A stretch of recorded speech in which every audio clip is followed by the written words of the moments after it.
everyone, I'm Emma, a certified dog trainer. And I'm Kirsten, a certified dog behavior consultant. And this is Dog Chats. Join us as we chat about dog behavior, having fun with your dogs, and building relationships. We will offer practical advice and a bit of humor. Hi everyone, welcome to episode 10. We are very excited to be interviewing Marion Fitzgibbon from Limerick Animal Welfare in Ireland today. This is a woman who's dedicated her life to animal welfare and rescue. She was a forerunner in the field of animal rescue at a time in Ireland when these programs were not even established yet. Today, she runs one of the largest animal rescue sanctuaries in Ireland and just happens to be in Limerick.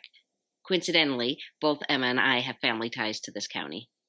Marion's a fighter for animal rights, a champion for the underdog, and a humble hero who never ceases to continue battling for the welfare of all animals that need care and support. To learn more about Marion, I highly recommend the book Dogs of Avalon. It takes you behind the scenes to Greyhound Rescue, her journey of rescuing tigers and bears, and all of the help she gave to the community of the traveling people and other people in Ireland along the way. Dogs of Avalon by Laura Schianoni. It's a fabulous read. So here's the interview. We hope you enjoyed it as much as we did. Hi, Marion. Welcome to this episode of our podcast. We're so happy to have you with us.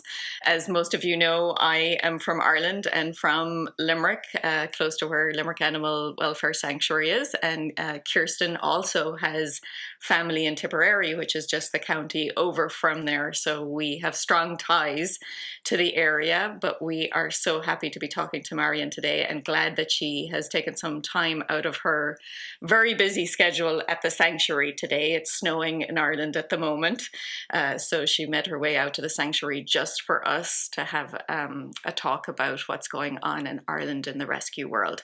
But first of all, I want to ask Marion some personal questions about her long life advocating for for animals. So Marion, what were your first memories of your compassion kicking in for animals? Well, I was born in County Limerick, in the countryside, really, in a small village. And my mother would never allow a dog in the house. And my father, I don't remember him very well because he died when I was 8 years old. But I believe he went shooting rabbits. And so really had no background at all in animal welfare. But they would tell me, and I remember running and hiding in the orchard and climbing trees and covering my head when they were killing pigs in the farm, which was just about 2 fields away from our schoolhouse where I lived. Mother and father were both school teachers. And I remember being horrified even when I was 5 years old. I just couldn't, it just all seemed so wrong to me. I didn't really know why, but I just couldn't bear it, So anytime there was any kind of drowning of puppies or looking at horses in the rain, and there were all these stories about me that I would get hysterical crying and wanted to bring them all in the house, all the animals. So I guess I don't know why I seem to always have a feeling that it was wrong to treat animals that way, because they were mostly working animals. They were all really treated very badly, So, Marion, what was happening in Limerick that inspired you to begin the rescuing of animals and finding them homes? Well, as I mentioned, my father died quite suddenly when I was 8 years old. So we came to live in the city and we started going to convent school in the city, and a whole new life really changed for us from the countryside. And, this is how I arrived in Limerick. I like that very conscious of the change in my lifestyle then, but I was only 8 years old. So, but I started to feeding dogs that I saw in the street or in the schoolyard and bringing dogs home. When you were you were 8 years old? 8, 9, yeah. Wow. Anytime I saw, there's a lot of stray dogs in the city, even then. And so I always had a dog coming with me, and my mother would, she would take the dog and say, they're dirty, you can't have them in the house. And she would say, I gave that to a school teacher to get a good home. But because she was out all day working, she always said, we can't have a dog. So I never really had a dog. Mm-hmm. But I was always with feeding cats and dogs and birds and when I was little, How did it start for you kind of being more organized, and you found some other people that you started working with? See, when I finished school and got to be an adult, I left Limerick then. I went to work in Spain, and I lived there, did okay, and then I got a job there. So I lived in Spain in Seville, which I didn't see many street dogs there. I suppose Spain mightn't have been great in the countryside, but where I lived, didn't see any stray animals. And then I worked in the States. And of course, in New York, I was walking between 5th and 6th Avenue. I didn't see anything around there. And I began to think maybe the world was a beautiful place for animals, maybe, I don't know. I was young and I didn't think about it very much. Then I came home and I got married, didn't go back to the States, and lived in Dublin. And Dublin had a pretty good system. They had a good animal collection service, and they had a dogs and cats home. So I lived quite happily there until I was in my early 30s. I came to live in Limerick when my husband came to work in Limerick. He was transferred to Limerick. And then the trouble started. I could see so many street dogs in Limerick. And I had young children and I was driving them to school every day. So I was continually driving to the city and seeing these dogs and stopping and feeding them. And I didn't know what to do, because I had 3 young children. But I used to go into the city at night and bring food in. So I started feeding the dogs at night. And were there particular areas, Marion, or you just kind of knew? Well, it would be right at the main street. We had a big store, and they had at that time kind of alcoves in that weren't. They were open. People used to window shop. Nobody had any money. So in every doorway there were dogs at night, nearly maybe I think 15, 20 dogs every night or more. Wow. So I met 2 other women in the street that were feeding dogs also. And then I began to bring them home. And we just started. There was one of the women had worked in a store in the city, and she would bring dogs in there at night if they were, really needed, were sick. A lot of them had skin problems and bites, and that was really bad, So we started to do what we could on the street. And then after a couple of years, we formed what we called the Animal Welfare Circle, with 6 of us. We got more organised then, and we had about 6 people bringing dogs home to their homes. Were they all women? Oh, absolutely, yeah. Yay for women. All women. I just want to say that. And we had 2 shops in the city, one a dress shop and a shoe shop. And both of those women, they took dogs in and held them in the stores during the day. And we had like storerooms they held dogs in, and then we bought them. We had dogs everywhere, Marion, how did you find homes for those dogs? Well, you see, we were always on the street, and we began to, we used to hold a sale, like what we called a jumble sale in Ireland. And we had this old hall where people would, like a sports hall, people would play badminton. And the guy who owned that would let us have it maybe once every 3 months. And we would just collect clothes and, different things, and have like almost like a car boat sale in this hall. Yes. And the people began to come in, and we would have coffee, and people, then everybody made cakes and cream, and so and we had a fire we could light there. So a lot of people came in and just sat by the fire all day, and while the sales were going on, and we met ever so many people that way. And people began to help us, and say, I could take a dog. And it was all very informal at the beginning, no insurance, no regulations, no nothing. So I just want to put a little bit in there about that, Marion, is, for people that might be listening to us, that yes, there was this stuff going on in Limerick with all these strays, but there also was part of the community that was really supportive and loved animals and wanted to support you and rehome these dogs. From the very beginning, If they hadn't come, I think it was £1 to get in, and you drink coffee all day and eat cakes, for £1. So it was the best value in town. And it was a social gathering as well, Yes. And we all sat around the fire, even when the sale, when everything was sold, we all had more coffee and more cakes, Yes. And so it was, and of course people bought stray dogs in those days as well. But what made a big difference was finally Beverly Wolf. I met Beverly, and she, had a big house on the countryside. She was American, of course, and she actually was able to take in about 40 dogs. Yeah, so you had a place so to house them. She had all the yards, and we had an arena, sand arena, land, and she offered that whole place, wonderful. Really. And so we worked out of Fedamore House then for 17 years. Yeah, it all sort of came together. But it was just fantastic. And she'd been an AKC judge in the States, so she knew all about how a dog should look and how to treat all the different illnesses and how to train them. And she was just unbelievable. She made an enormous difference, to what we were able to do. And then we also had, when we collected more funds, we rented kennels as well, so we were, but it was always, we couldn't do much for the cats at that stage. Yes. And it was late. We started then, an English woman, Christine Samways, she joined us. We were getting bigger and bigger as the time went on, That's great. And we had to get more structure and all this. So people didn't consider them as much a domestic pet. Of course, we always had cat lovers, but I mean, generally they weren't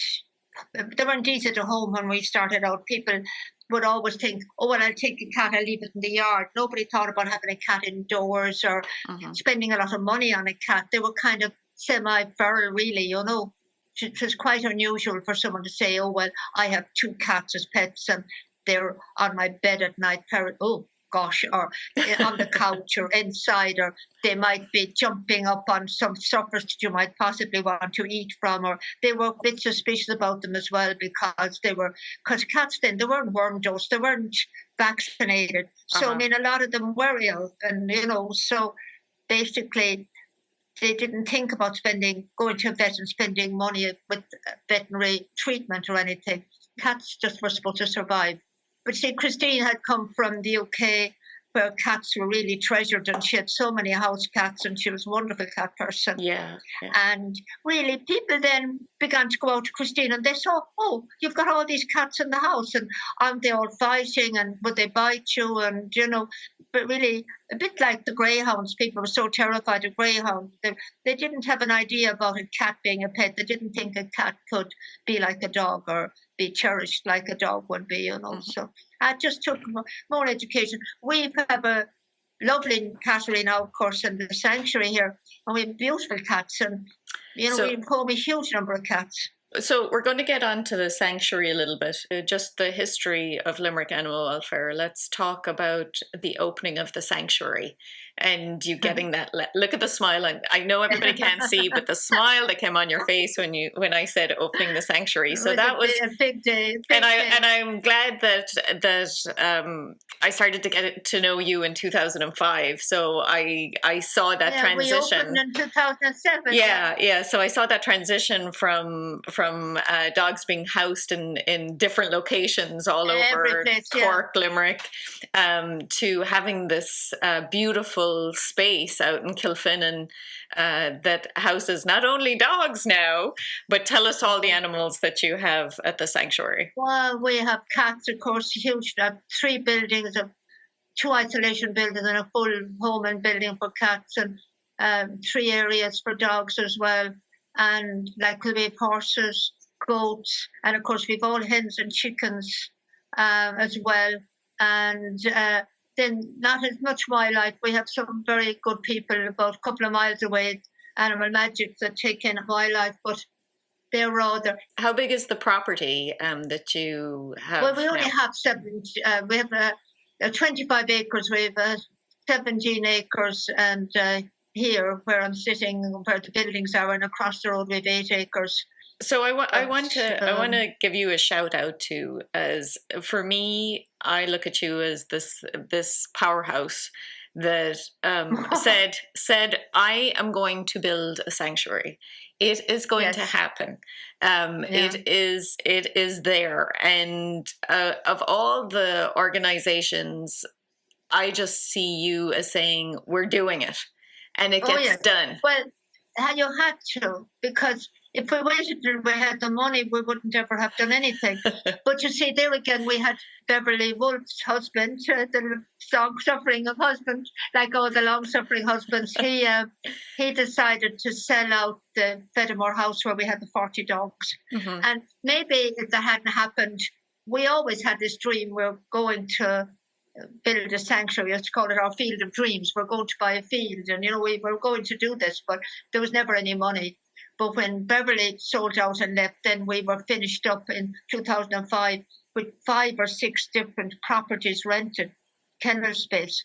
And I was driving maybe 2.5 hours between my most northern kennel and my most southern kennel, and even just to move 2 or 3 dogs. So, I mean, we were lucky then that the fuel, petrol was cheap. But as I say, it was so time consuming and it wasn't working. So I had been looking for a site for 2.5 years. It took me looking at every field and every old house and all around Limerick, looking for a site that would be suitable for a sanctuary here.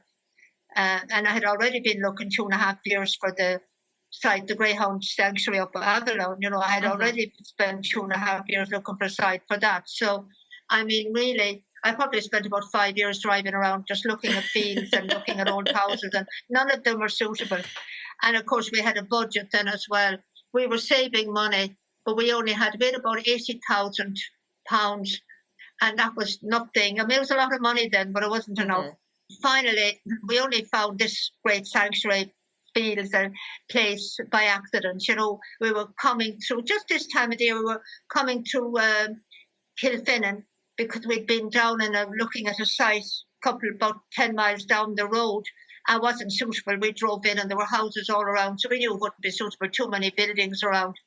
And on the way back, the Garda said we couldn't drive through our little village here, Kilfinnan, only one street, because the St. Patrick's Day parade was going to come through. And we were diverted down this boreen. And it was lashing rain now.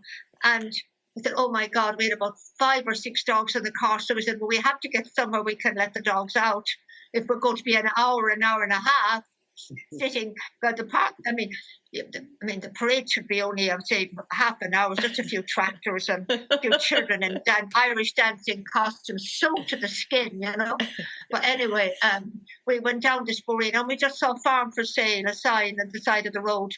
So, God, we'll go down and have a look at it while we up the boreen here. And of course, the minute I came up, I just knew. I said, this is it, The girl that was with me, Niamh, said, no, wait. It's too much land. We'll never be able to buy it. The cottage had a tree growing up out of the roof. Oh, it did? And it was cows. It did, yeah. The roof had a hole in it. So, I mean, it was an absolute emergency. So you now have, a building for the dogs. You have a building for the cats. For the longest time, you just had the one building, and then you expanded, and you have now a place for the cats, a place for the dogs. You have stables for the horses. There's a rabbit. I don't think you mentioned rabbits, but you have a place for rabbits there as well. Yeah, I'm inundated with rabbits at the minute. If I could send them all to America, I'd love to put. And let me tell you, there's a lot of rabbits here too. Because people who couldn't have dogs during the lockdown, for the COVID lockdown, they all got rabbits, and now they're all gone back to work, and they don't want the rabbits anymore. So here's a question for you. The shelters here, obviously, every area has its problem with stray dogs and dogs that come in as surrenders. And we found here at the shelters, they seem to be super full right now with a lot of adolescent dogs. And the thought is maybe they were COVID puppies, and now, whatever happened, they ended up at the shelter. Are you seeing a lot of that there, or just still the same mix as you were before we're COVID? Just seeing here, we've room for cats at the minute, because the cat season, there's a lull now for about another 2 months until the kittens come. Last summer we had about 150 kittens during June, July and August. We never had more kittens.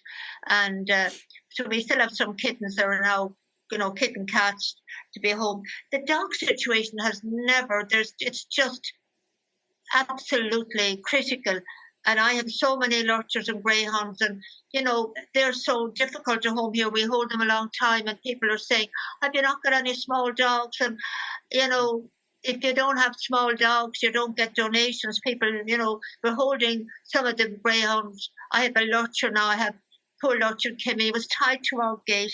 We found him one morning when we came in, and he had hardly any hair left on his body, and been in a fight or something. Half his jaw was damaged, so his nose is a bit crooked. Mm-hmm. And the sweetest dog, he's what we call a bullhound. There's probably some kind of a bulldog into him because he's a square head. But he's a gentleman. He's so beautiful. He's about 6 or 7 years old. And he's grown a lovely coat, and he just sits. He thinks this is heaven because he never had a bed or he never had a meal. But we have him since last June. And he just sits there. Monica was his friend, and Monica got a home, and now he has another friend. But his friends, his companion that he lives with, they get taken. So I have an appeal out now to Sweden. I have an appeal out to the UK. I'm hoping someone maybe in Devon or Cornwall. Might take him. They have places there that take old dogs. Will take him maybe. Yeah. But I mean, he's just perfect. But he just doesn't look. He wouldn't win any prizes for being cute or anything, but I think he's lovely. He's lovely. I mean, he's there. Marion, what could our podcast listeners do to help support the sanctuary? Well, of course, the awful word money is what we need. Yeah, right. I'm trying to open a veterinary clinic. I'm 3 years at it. Wow. So I have had to knock a few walls, and because the regulations keep changing. So now I have all the rooms ready, but I have to fit it all out, and it's very expensive equipment. So I need money for that. I'm trying to open our own clinic here so I can at least spay and neuter our dogs on the premises site. Because we just can't afford the private vets anymore. In Ireland, I don't know what it's like in the States. We've like in the city now, one company has come in and they've bought up 6 veterinary clinics in the city. So wherever we go, it's the same price. We just can't get a good price anymore. Yeah. And so, it's getting impossible. The cost of everything has gone up about 100-fold, really. Yeah. And these are we've such a huge list of things we have to do. So what's on your wish list, say for the next 2 years to get your vet clinic going? The trouble, the way we are here, I have a plan to finish the clinic, the veterinary clinic, but that's always been put on hold, because another emergency will come on. I have to really do some refurbishing now. When the weather improves, I have to do some refurbishing down in the first building we built, the old building, the main, which we call the dogs for rehoming are down there now. We can only put fully vaccinated dogs in there now because it's not up to the standard for bringing the dogs off the street because of all the gravel, and it's not easy to disinfect it, Yeah. So I need to spend money. The next thing I'll probably do is refurbishment of the old kennel, the first one we built and opened in 2007. Yeah. That was the only building we had then, just one building. I know, it did. And we had 35 dogs. Yeah. And so, we've really, I suppose, gotten to be too big for our boots, maybe, because it's so big now. And still it's not big enough. But it's needed. I keep saying, will we ever? It'll always be a drop in the ocean, But because we're the biggest in the southwest, I'd say, where we take in more dogs than anybody else that I know. And people say, why are your running costs so high? But as I say, our veterinary bills are because, every animal that comes in of course, has a veterinary bill, whatever way you look at it, something going on. And so, of course, we shouldn't be holding animals for months, and we do. We never put down a dog unless it's really ill or unless, we can't do something about it or we can't train it. But, I mean, we wouldn't put down 2 dogs in a year even, they'd have to be extreme cases. So I suppose we're kind of trying to do the impossible, really, Yeah. And, so here's a big question for you. In the future, how would you like to see animals taken care of in Ireland? Like what would be the dreams? Obviously the dream situation for any rescue organization is almost to be put out of business, right? that you won't never be needed anymore, but we know that's never going to be the case. No, not going to happen, no. But what would make it, like laws that, there's laws in place but nobody does anything about them? Like what would you see that you'd like to see in the future to help animals? Yeah, what changes? We have a huge problem in Ireland with the big puppy farms. I think you call them puppy mills.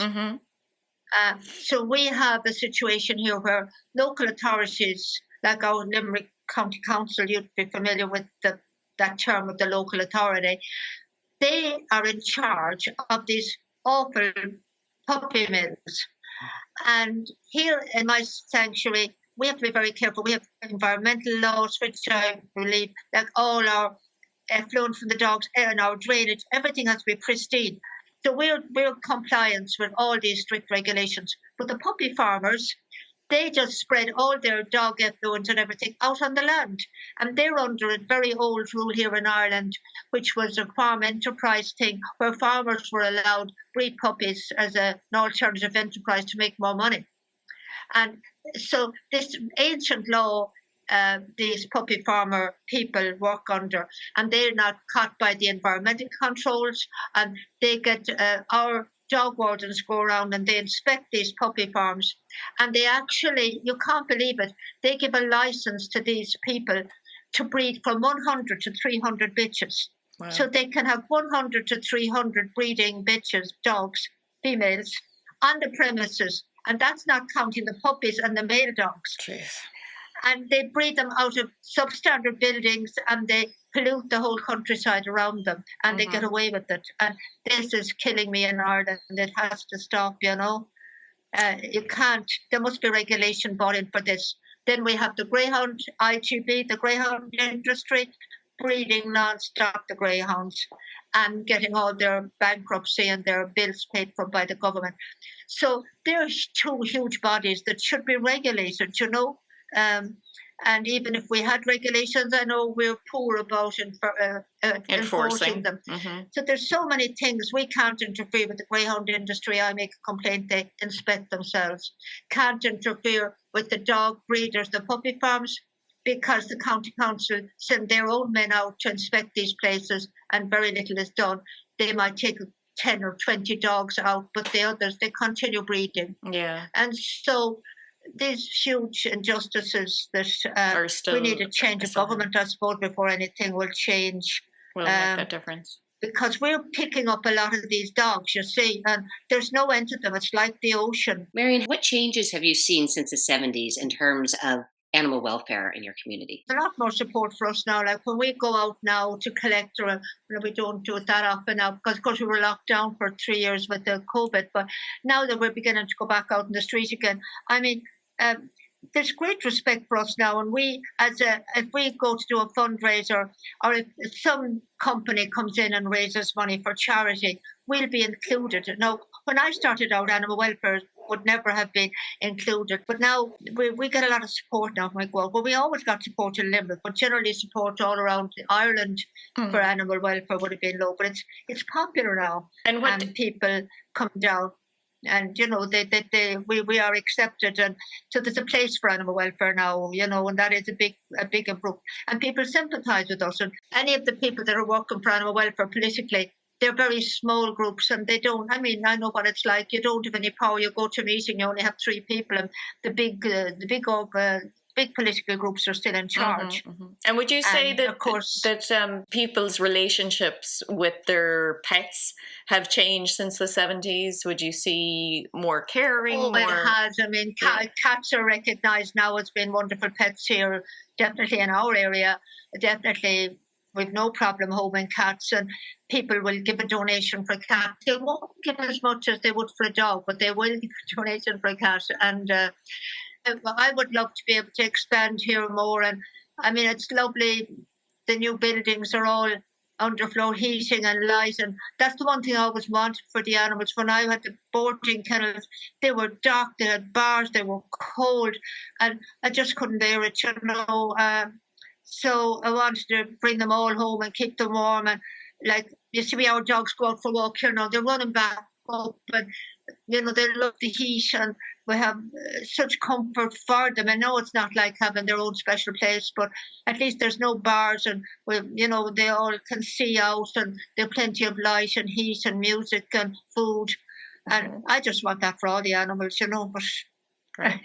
I know, I guess we want too much, but I want to raise all the standards. So the people that come here say, oh, gosh, you got heating for the dogs, and say, yeah. And they kind of ask the question, you know, at least they come in, and I suppose they think we're a bit eccentric, some people do. But when I was building this building, one of the builders said to me, "Is it a hotel you're building?" Yeah. In terms of the sanctuary, if Emma and I raise some money for the vet clinic, how much more money do you need to raise? Well, if we had 10,000, it would be, let's say we'd finish it for 10,000. We have a good lot of the work done. All the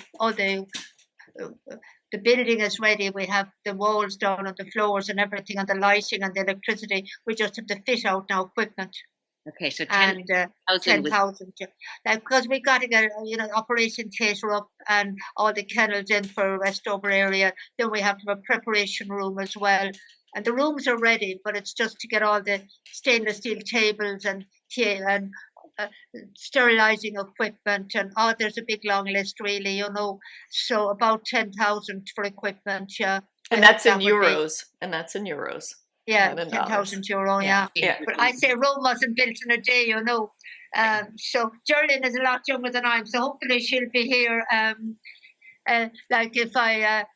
don't know what my son said to me tonight. "What's your plans, Mom?" He said, "How long do you think you're going to live?" I said, "Well, I haven't had time to really think about it yet." But I said, "I have no plan really. It's just one day at a time, But I've an idea we might see the clinic finished all right. It's difficult. Well, Marion, we're going to let you go and get yourself home safely from in the snow. Well, it's lovely now. The evenings are getting brighter. This is my chauffeur. She's the driver. Yes, your chauffeur has turned up.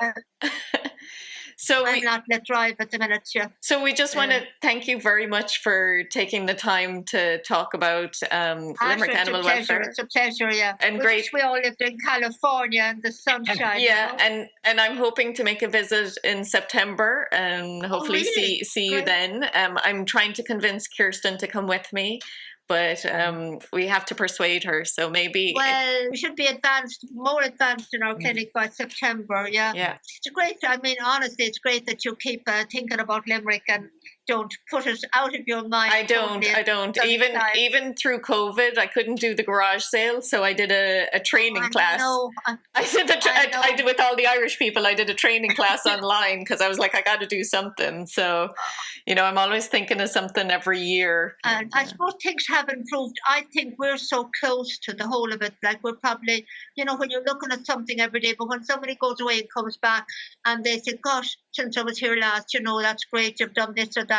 But I just come down, I see all the things I need to do rather than seeing. Then yes. But I want you to be really proud of yourself, Marion. And I'm getting a little teary-eyed now. Oh, for because God's sake, you've accomplished so much and you've given back so much to the community.